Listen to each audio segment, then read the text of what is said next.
वक्रतुंड महाकाय सूर्यकोटि समप्रभ निर्विघ्नं कुरु मे देव सर्वकार्येषु सर्वदा सर्वसती मया दृष्ट्वा विना पुस्तकधारिणी हंसवासमायुक्तं विद्यादानं करिणम् अखण्डमण्डलाकारं व्याप्तेन चराचरं तत्पदं दर्शितं येन तस्मै श्रीगुरुवे नमः। सच्चिदानन्दरूपाय विश्वोत्पत्त्यादिहेतवे तापत्रयविनाशाय श्रीकृष्णाय वयं नमः। मनोजवं मारुततुल्यवेगं जितं प्रियं बुद्धिमतां वरिष्ठं वातात्मजं वामनरयूथमुख्यं श्रीरामदूतं शरणं प्रपद्ये। श्रीगुरुचरण सरोज रज निजमन मुकुर सुधारि वर्णभो रघुवर विमल जसो जोदायक फलचारि बुद्धिहीन तनु जानिके सुमिरो पवन कुमार बल बुद्धि विद्या देव मोहि हरहु क्लेश विकार। जय हनुमान ज्ञान गुण सागर जय कपीसोति लोक उजागर।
रघुबीर हरषि गोविंदारी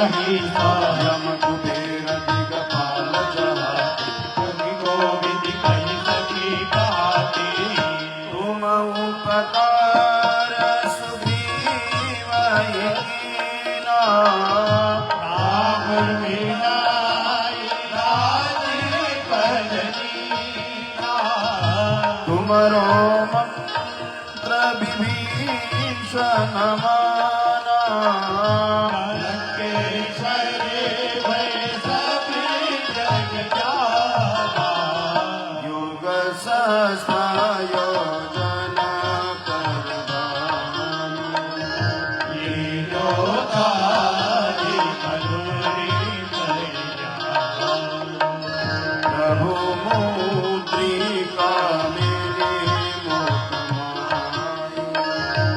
जलदिलारी भय अचेत दिलाही दुर्गम काज जगत वेदी सुगम मनोहर तुमरे केते राम दुआरे तुम रखवारे होतन आज्ञा बिन पैसारी सब सुख लहे तुम्हारी शरण तुम रक्षक तारू को डरना आपन तेज समारो आपे तीनों लोक आगे देखा पे भूत पिशाच निकट नहीं आवे महावीर जगन्नाथ सुनाई नासे रोग हरे सब पीरा जपत निरंतर हरो हरिरा संकट से हनुमान छुड़ाई अनुग्रह बरति जानि जो नाई सब पर राम तपस्वी राजा तिनके काज सकल तुम साजा मनोरथ जो कोई लावे सोई अमित जीवन बन पाए चारों युग करता तुम्हारा पर सिद्धि जगति उजियारा साधु संत के तुम्हार कमारे असुर निकंदन राम तुम्हारे अष्ट सिद्धि नवनिधि के दाता असवर लीन जाने की माता राम रसायन तुम्हारे पासा सदा रहो रघुपति की आशा।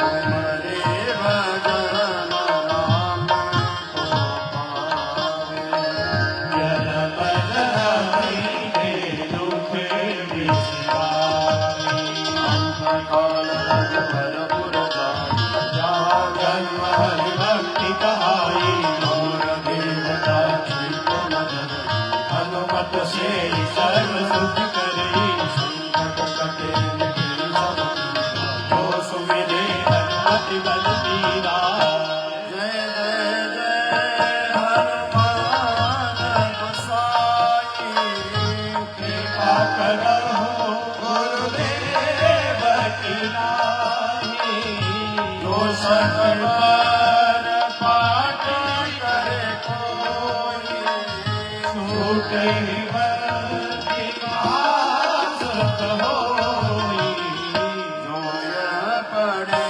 हनुमान चालीसा होय सीते साथी ओरीसा तुलसीदास सदा रंचेरा कीजे आदि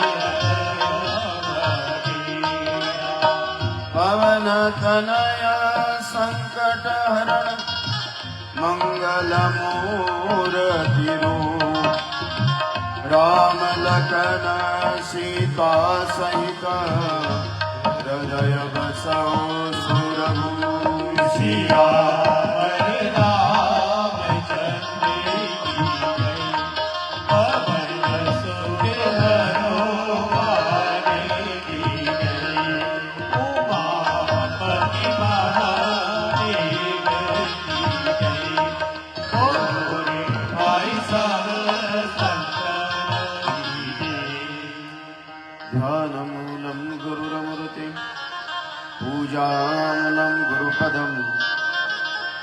मंत्रमूलं गुरुर्वाक्यं मोक्षमूलं गुरुकृपा।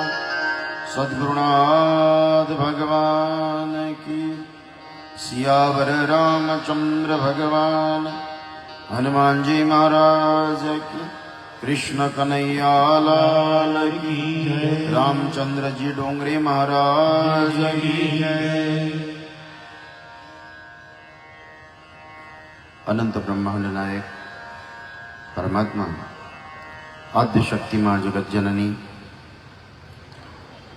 मंचासीन रामदास जी त्यागी जी महाराज, अजीत जी भाई साहब, महेश जी भाई साहब, ओम प्रकाश हीरा सोनी जी, जयेश हर्षा, संजय चौधरी, नवीन चौधरी, बद्रीनारायण सेवा समिति ट्रस्ट, हमारे उद्घोषक कैलाश व्यास जी, सभी मेरे माता पिता बहन भाई सबको मेरा जय श्री कृष्ण। आज कथा का विश्राम है। समाप्ति परमात्मा के परमार्थ की कभी नहीं होती है। पता नहीं इस देश में कितने, विश्व में कितने जगह पे राम कथा, भागवत कथा, गीता, इसलिए रतलाम के इस 7 दिवसीय का विश्राम डोंगरे महाराज की मूर्ति की प्राण प्रतिष्ठा, बद्रीनारायण सेवा ट्रस्ट का पुरुषार्थ का प्रमाण कि आज उस परमात्मा के कृपा के कारण श्रीमद् भागवत भी निर्विघ्नता, और वो भी 44-45 डिग्री में भी हम सभी ऐसे अवस्था को भी, उस प्रकृति को भी कहा कि परमात्मा के सामने तू भी हमारे लिए कुछ नहीं है। ये आज बद्री सेवा नारायण है। यही भक्ति है। भक्ति क्या है? अपने कार्य के प्रति संलग्न रहना। इसलिए महाराज राम जो है सद्गुणों में रममान बताने के लिए काम करते हैं। राम का चरित्र ही सद्गुण युक्त बताया है, और कृष्ण महाराज अपने कर्म की सौंदर्य, कर्मों को संपूर्ण युक्त प्रमाणित करने के लिए, ये महाराज कृष्ण का प्रमाण है। इस जगत में 2 चरित्र हैं। राम आए भगवान महाराज साधारण मनुष्य बनकर, लेकिन गए भगवान बनकर। कृष्ण आए भगवान बनकर और गए मनुष्य बनकर। बड़ा विस्तार हो सकता है।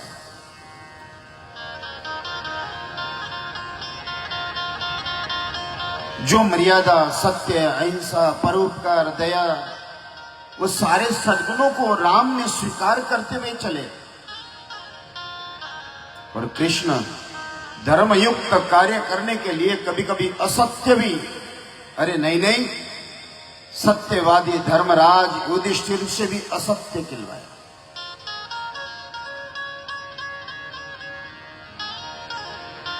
कर्म संन्यासा जो योगस्य कर्म कौशलम, आपकी कर्म की कुशलता युक्त जीवन, यही परमार्थ बताया। अर्जुन को यही शिक्षा दी, तुम्हारे लिए धनुष्य उठाकर युद्ध करना। और मैं यही कहता हूं, 7 दिन हमारा कर्म यही है। इतने गर्मी में भी आप यहां तक दौड़ते हुए भगवान की कथा सुनने के लिए आए हो। यही आपके जीवन का सर्वोच्च कर्म और परमार्थ को प्रसन्न करने वाला कर्म है।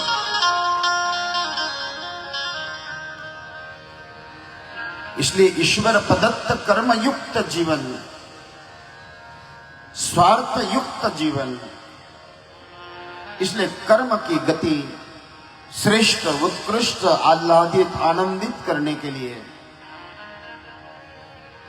ये हमारे जीवन की सबसे बड़ी पूजा है। ये कृष्ण पढ़ाता है। इसलिए श्रोताओं, कृष्ण हमारे उस चरित्र का हमने अनन्य चरित्र चिंतन करते हुए 24 अवतारों का चिंतन किया, अभी ये कृष्ण अवतार का चिंतन चल रहा है। दशम स्कंद, 9 स्कंद तक तो अनेक अवतारों की कथा है, लेकिन दशम स्कंद में उस परात्पर परमात्मा कृष्ण के चरित्र का चिंतन है।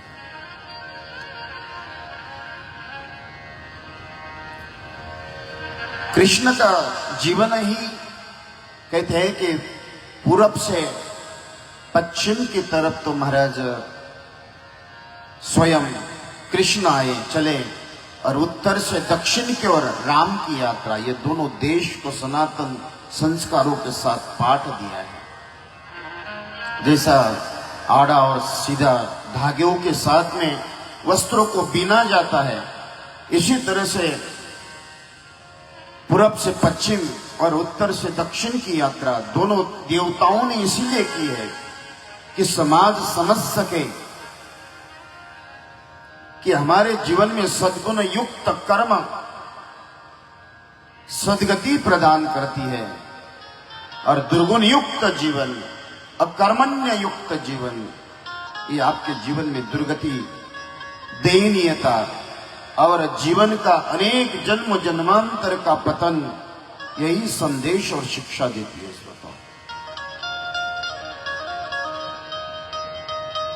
इसलिए कृष्ण का जीवन ये उच्चारणीय है।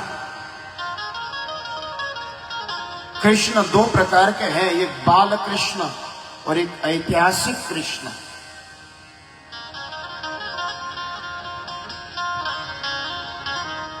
वृंदावन से लेकर मथुरा तक बाल कृष्ण है, लेकिन मथुरा से लेकर द्वारका तक ये ऐतिहासिक कृष्ण है।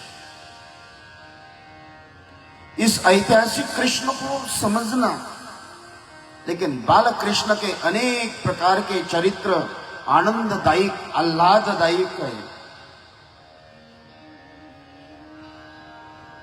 कृष्ण ने जरूरत पड़ो तो सुभद्रा को भी भेज दिया, समय के साथ में रुक्मिणी को लेकर आए। जरूरत नहीं थी तो शस्त्र उठाकर भी दौड़े।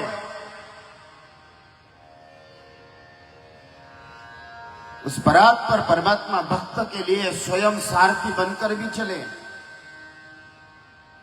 ये ऐतिहासिक कृष्ण की एक एक चरित्र का चिंतन मनुष्य के जीवन में इतनी पवित्रता प्रदान करता है, इसलिए ऐतिहासिक कृष्ण की चर्चा चल रही है। हमने परसों बाल कृष्ण और आज ऐतिहासिक कृष्ण। उस ऐतिहासिक कृष्ण में पहली घटना, विश्व के सारे साम्राज्याधिपति जरासंध जैसा व्यक्तित्व, चक्रवर्ती सम्राट जरासंध कई राजाओं को अपने अधीनस्थ करने वाले, बंदिस्त रखने वाले, शिशुपाल, रुक्मांगद, अनेक प्रकार के राजाओं को धक्का दिखाते हुए मां रुक्मिणी को लेकर जाना, ये उस परात्पर परमात्मा का ऐतिहासिक निर्णय के साथ में समाज अधर्मियों को संदेश दिया है। कल रुक्मिणी कृष्ण का विवाह,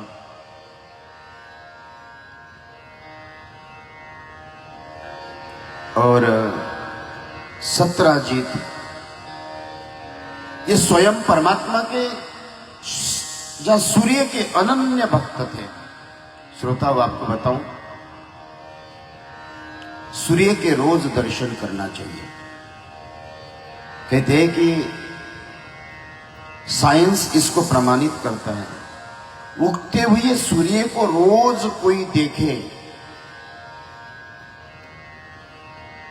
उगते हुए सूर्य को रोज कोई देखे, उसको जीवन में कभी भी किसी भी प्रकार की बीमारी नहीं होती है। ये आज साइंस कहता है महाराज।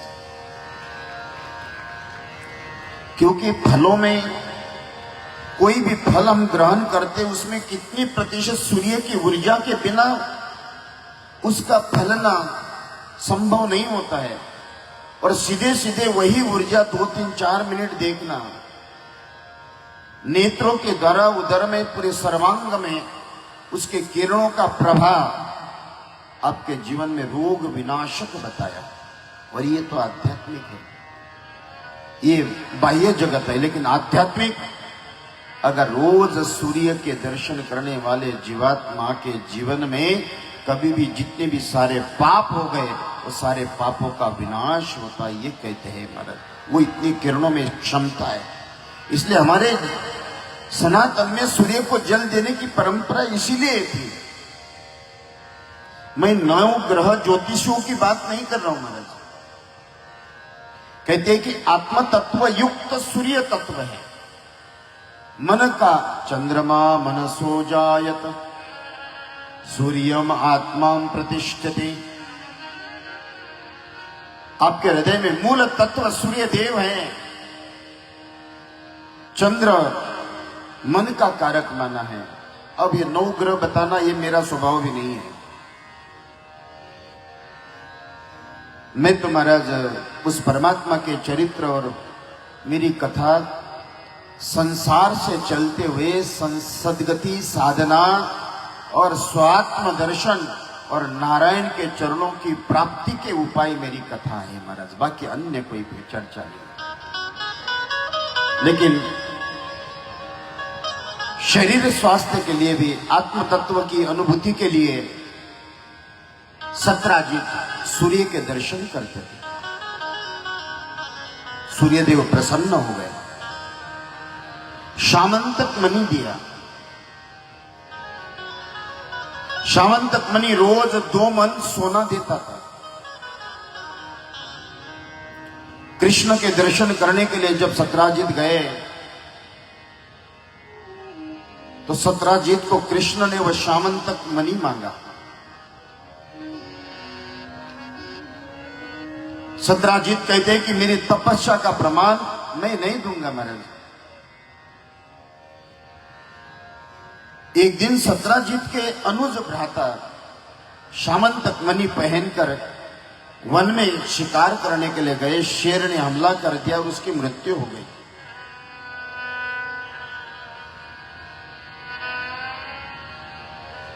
सत्राजित स्वयं भगवान के ऊपर आरोप लगाया कि मेरा जो मणि है वो कृष्ण ने मेरे अनुज भ्राता का वध करके छीन लिया, चोरी का आरोप लगाया।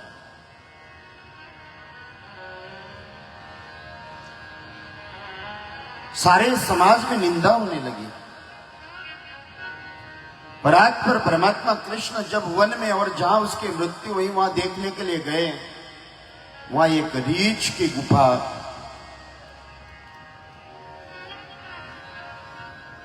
जो जामवंत की गुफा में प्रवेश किया।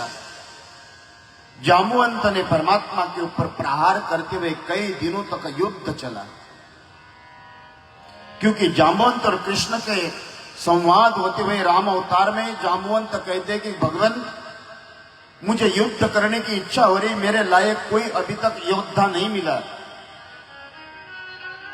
तो राम अवतार में स्वयं राम कहते कि इस अवतार में तो आपके साथ युद्ध नहीं कर सकता हूं, लेकिन कृष्ण अवतार में आपके साथ युद्ध करूंगा। वही मल्ल युद्ध कई दिनों तक दोनों का चला महाराज।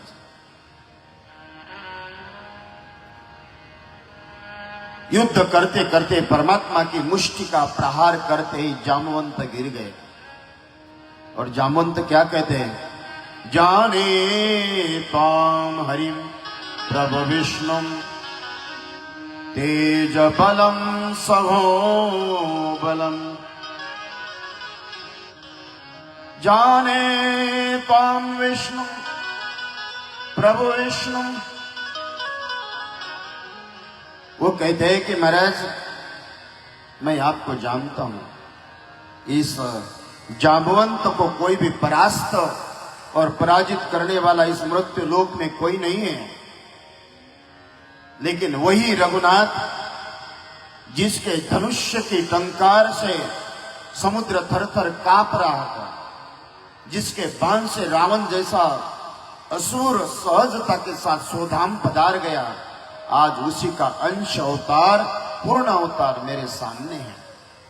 जाने त्वं प्रभु विष्णु तेजसो बलम ब्रह्म। भगवान का परिचय, संवाद। रघुनाथ मेरे घर में आए, क्या दे?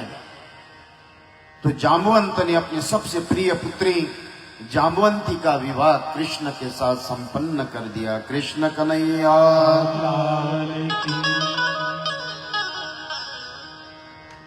सामंतक मणि लेकर आए, सत्राजित को दिया। सत्राजित को पश्चाताप हुआ और सत्राजित जी महाराज अपने किए हुए पश्चाताप को करना चाहते थे, तो अपनी सबसे प्रिय पुत्री सत्यभामा का विवाह भी भगवान कृष्ण के साथ संपन्न हो गया। कृष्ण कन्हैया।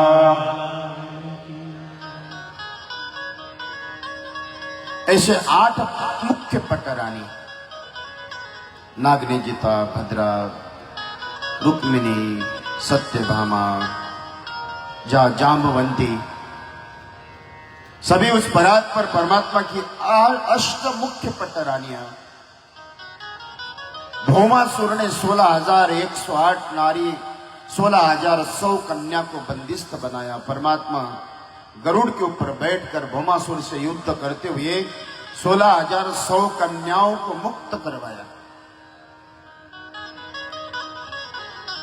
राजकन्या राजाओं ने अपने घर में अपने कन्याओं को रखने के लिए मना किया। सारी कन्या नारायण के पास आई, प्रार्थना करती है कि रघुनाथ, हे प्रभु, हम भौमासुर के साथ थे तो अच्छे थे, अब तो हम लोग अनाथ हो गए। जो परमात्मा जो सब कुछ छोड़ दे, परमात्मा उसको अपना कर 16,100 कन्याओं को कहते कि मैं आपको पत्नी के रूप में स्वीकार करता हूं। और आपको पता है 16,100 स्वरूप धारण किए। आप कल्पना करें, 16,000 कन्या, 16,000 कृष्ण के स्वरूप, और दोनों एक मेघ के सामने खड़े होकर वरमाला और अग्नि के फेरे करते हुए 16,100 कन्याओं के साथ विवाह संपन्न हो गया। कृष्ण कन्हैया। ये 16,100 108 कौन है?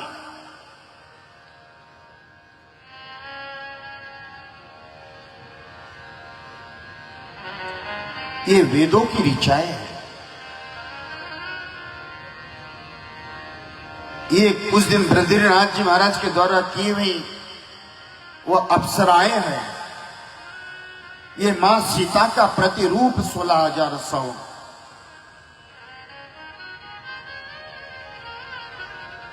और बताऊं,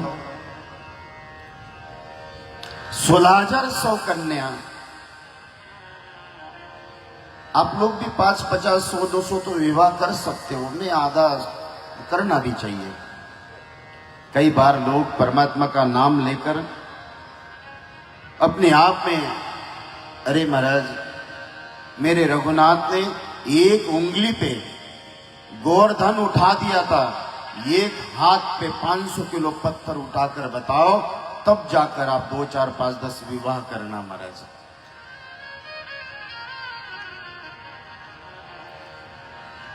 ईश्वरीय कार्य जब हम लोग करने के लिए ये 16,100 कन्या और 108 ऋचाएं भगवान को निकट स्त्री का रूप धारण करके परमात्मा को समझने के लिए आई हुई 16,100 कन्या। उस ऋचाओं के एक के 10-10 प्रति प्रकार और एक कन्या, ऐसे कहते भगवान को एक पत्नी से 10 पुत्र और एक कन्या। आपको भी यही कहता हूं, सनातन के घर में कम से कम 4 पुत्र या 3 पुत्री और 2 पुत्र घर में होना चाहिए, तो आपका सनातन सर्वश्रेष्ठ रहेगा। श्रोताओं, अगर आप लोग 5 पुत्रों को संभालने लायक नहीं हो तो मेरे आश्रम में छोड़ देना। 16,100 कन्या, 108 कन्याओं का विवाह संपन्न। नारद जी महाराज परमात्मा का ग्रस्त जीवन देखने के लिए आए। सत्यभामा नारायण से पूछते हैं, नारद से पूछते कि अगले जन्म में मुझे कृष्ण पति के रूप में प्राप्त हो, इसके लिए क्या करूं? नारद कहते हैं कि इसके लिए इनका बेच दो।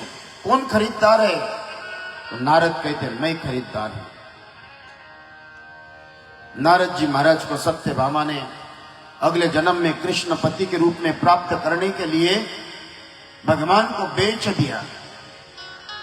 अब भगवान नारद जी महाराज के अहम भक्ता पराधीनो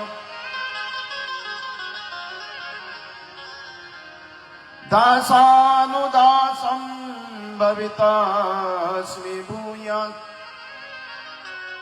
परमात्मा दासों का भी दास बनने के लिए तैयार है। प्रेम।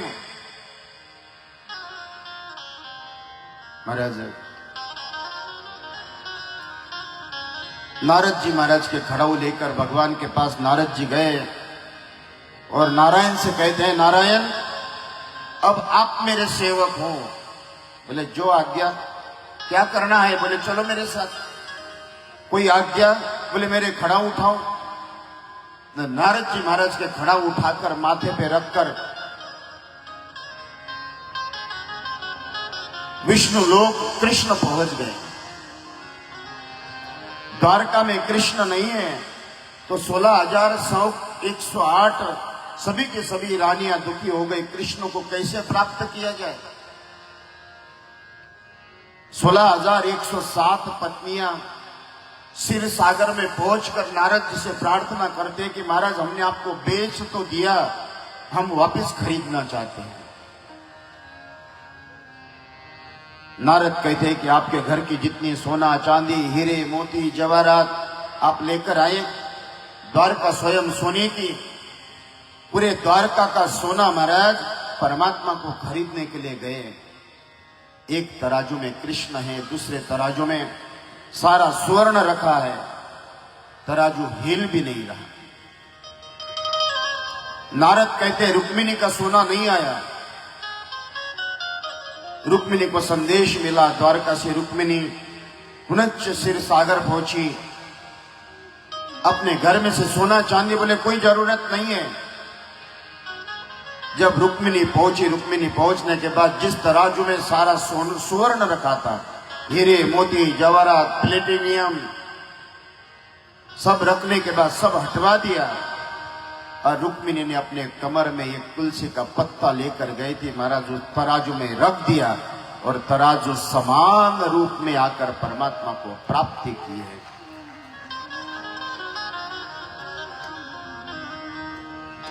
अहम भक्ता पराधीनो। परमात्मा वस्तु प्रधान नहीं है।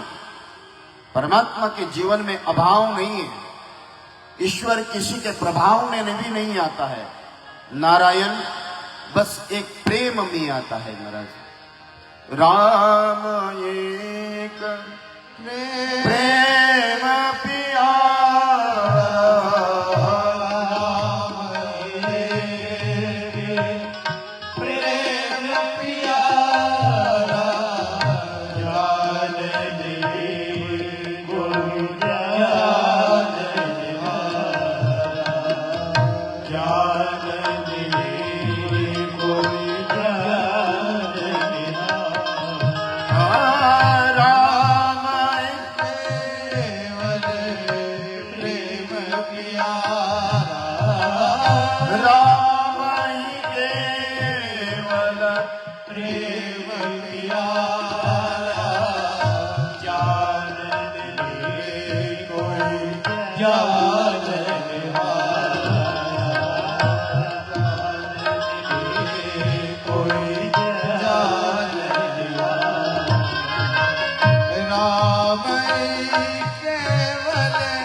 परमात्मा कहते कि प्रेम भजन ढाई आकर प्रेम से पढ़े सो पंडित होए।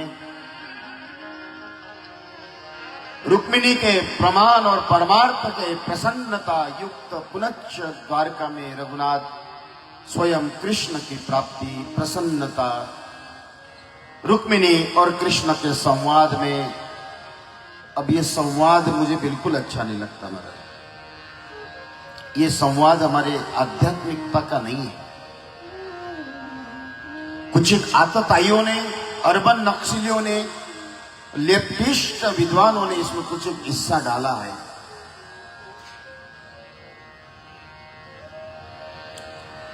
लेकिन फिर भी संवाद, कभी कभी हंसी मजाक। रुक्मिणी के मन में एक दिन भाव आए, देखो ये विश्व नायक, मैंने थोड़ा सा पत्र क्या भेज दिया, ये तो दौड़े दौड़े मेरे पास आ गए।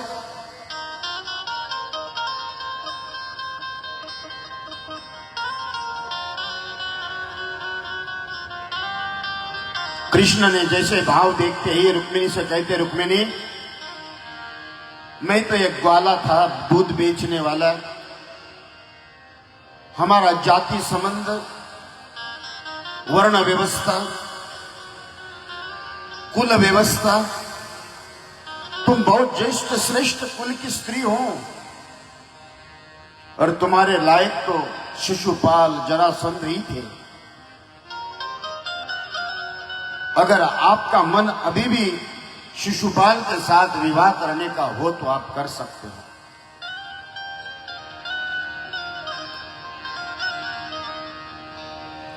कृष्ण के शब्द सुनते ही रुक्मिणी बड़ी चिंता युक्त होकर, उसको लगा कि कोई कृष्ण मेरा त्याग न कर दे, इस चिंता में मूर्छित होकर गिरी। कृष्ण स्वयं परमात्मा संभालते हुए कृष्ण के गोद में सर रखकर रुक्मिणी कहती है कि आप मुझे छोड़ोगे तो नहीं। भगवान कृष्ण कहते हैं कि नहीं नहीं, मेरे माता पिता की शपथ। बोले आप एक माता पिता नहीं, आप कहोगे मेरे तो दो दो माता पिता थे। इधर वसुदेव, देवकी, नंद, यशोदा। तभी रुक्मिणी को सांत्वना देते हुए पूर्ण विश्वास होने के बाद रुक्मिणी शांत हो गई। संवाद समाप्त हुआ। न राजा नृग गिरगिट के योनि में पहुंचे।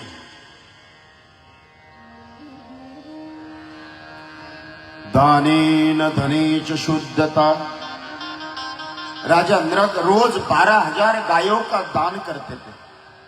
श्रोताओं, दान में कई प्रकार के दान आते हैं। वस्त्र दान, अन्न दान, ज्ञान दान, भूमि दान, गोदान, अश्वदान, जहां वह अनेक प्रकार के ऐसे अस्त्र, जहां शैया दान,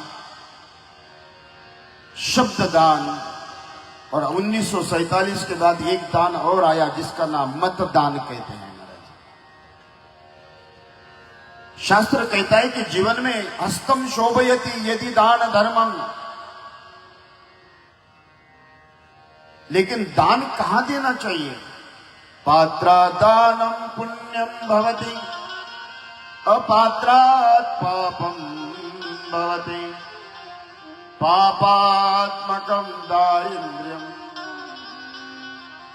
गाय को ग्रास खिलाओ तो गाय दूध देती है, ये पात्रा दानम पुण्यम भवति। सर्प को दूध पिलाओ, सर्प विष देता है, अपात्रा दानम पापम भवति। दान किसको देना चाहिए? इसलिए धेनु युगलस्य दानं सर्वदोष विनश्यते। मेरे श्रोताओं, आजकल पहले विवाह में गोदान होता था। कहते हैं कि गोदान करने से किसी भी प्रकार के दोष अगर है वो सारे दोष नष्ट हो जाते हैं। लेकिन आजकल गाड़ी घोड़ा दान देने लोगे, लोहा दान करने लगे। ये शनि का दान कहते हैं, वो विवाह ज्यादा दिन टिकता नहीं महाराज।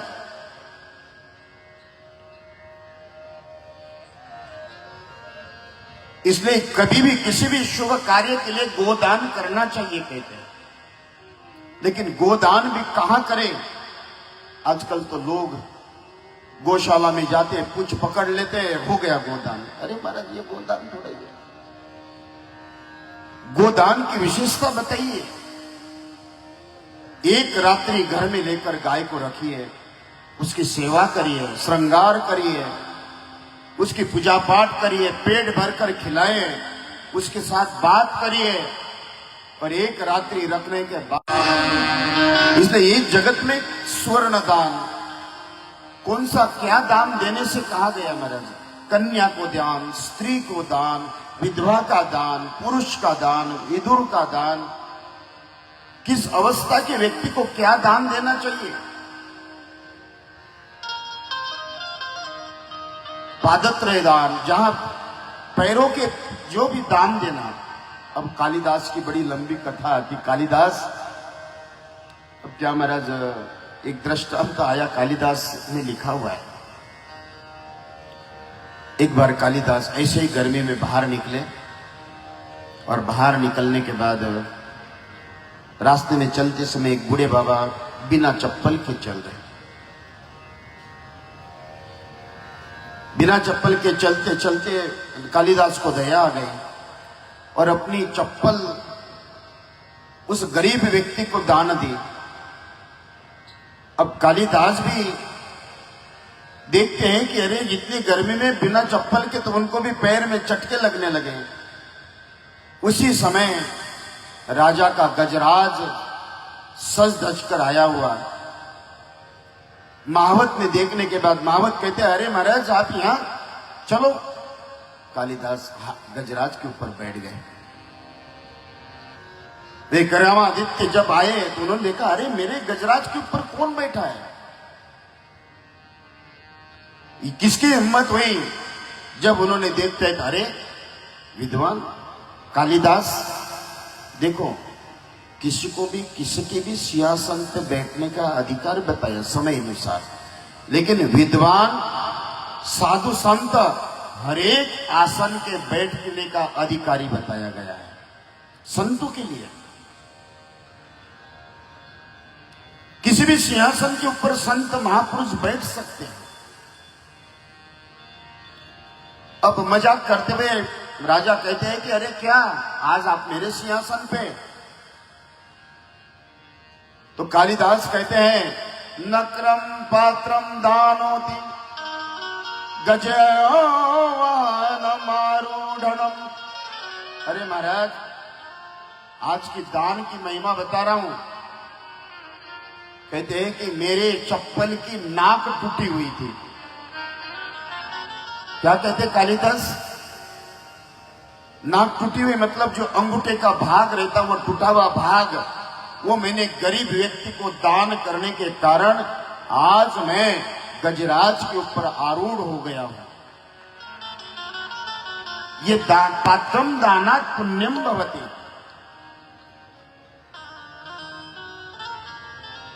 इसने थोड़ा बहुत अन्नदान, जलदान,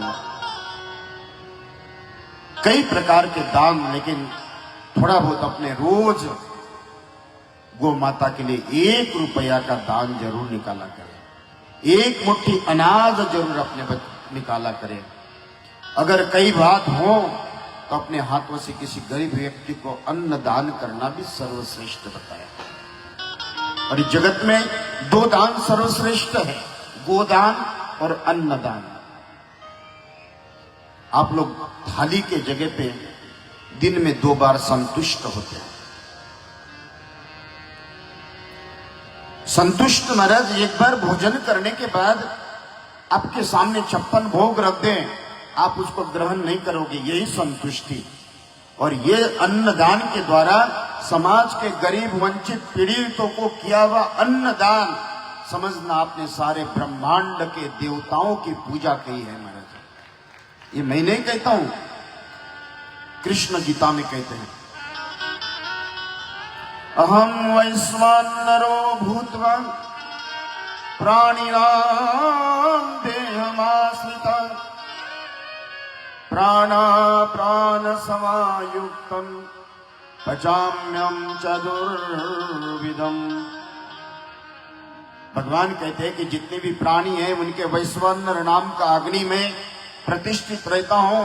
पेय, लोह, चौस्य और भोज्य, ऐसे 4 प्रकार का भोजन मैं अपने आप पचाता हूं। अहम वैश्वानरो भूत्वा प्राणी नाम देहम आश्रिता प्राण समायुक्त पचाम्यम चतुर्विधम। उस बरात पर परमात्मा की कृपा, इसलिए राजा नृग दान देते हैं। नहीं तो कई लोग तो महाराज दान देते हैं तो ऐसा दान देते कि समाज देख ले। दान तो ये कहते हैं कि दाएं हाथ से किया हुआ दान बाएं हाथ को पता न लगे। दान वो सर्वश्रेष्ठ है। 3 प्रकार के दान बताए, राजसी, तामसी और सात्विक। आपके पीछे पड़ने वाला भिखारी, उसका पीछा छुड़ाने की इच्छा रखकर दिया हुआ दान, ये तामसिक दान है, इसका कोई फल नहीं है।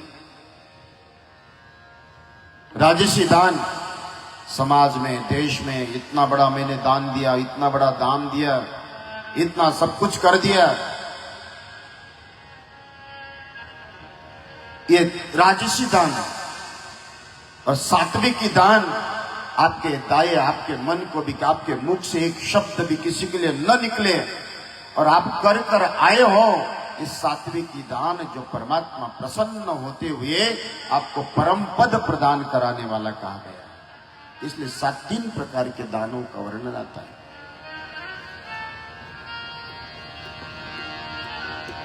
बड़ा विस्तार से दान की चर्चा हो सकती है, लेकिन बताओ, अपने हृदय में कहीं ना कहीं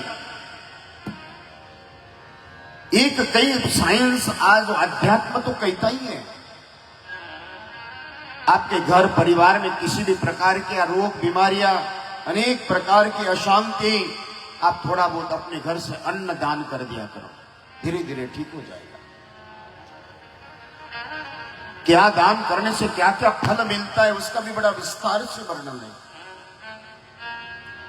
इसलिए राजा नृग रोज 12,000 गाय दान देते थे। एक बार दान दी हुई गाय किसी ब्राह्मण को पुनश्च दे दी। दोनों आपस में ब्राह्मण विवाद करने लगे, मुझे वही गाय चाहिए, श्राप दिया। नृग योनि में पहुंचे, कृष्ण के दर्शन होकर तत्क्षण उस योनि से उनकी मुक्ति हो गई। ये कथा आती है, सुदामा का चरित्र आता है महाराज। सुदामा का मतलब क्या? सुदामा का अर्थ यही होता है कि सु मतलब इंद्रिय, और जिन्होंने दमन करते हुए हर एक क्षण कृष्ण का चिंतन किया हो, वो सुदामा।